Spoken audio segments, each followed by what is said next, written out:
पावसाळ्याला नुकतीच सुरुवात झाली असून धाड नाक्यापासून अजिंठाकडे जाणाऱ्या मुख्य रस्त्यांच्या दोन्ही कडेला मोठ्या प्रमाणावर कचरा आणि सडलेले अन्न साचल्याचे चित्र दिसून येत आहे। पावसाच्या पाण्यामुळे हा कचरा कुजल्याने परिसरात प्रचंड दुर्गंधी पसरली असून डासांची मोठ्या प्रमाणात पैदास सुरू झाली आहे। यामुळे येणाऱ्या जाणाऱ्या नागरिकांचे तसेच परिसरातील नागरिकांचे आरोग्य गंभीर धोक्यात आले आहे। पावसाळ्यात अस्वच्छतेमुळे डेंग्यू, मलेरिया, चिकनगुनिया यासारख्या साथीच्या आजारांचा फैलाव होण्याची दाट शक्यता निर्माण झाली आहे।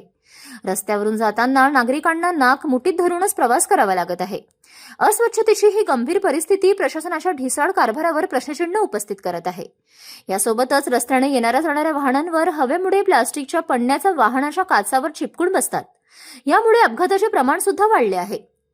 प्रशासनाने तात्काळ या गंभीर समस्या असलेल्या कचऱ्याची विल्हेवाट लावावी, औषध फवारणी करावी आणि नियमित स्वच्छतेची मोहीम राबवून नागरिकांना दिलासा द्यावा अशी तीव्र मागणी परिसरातून केली जात आहे। City news.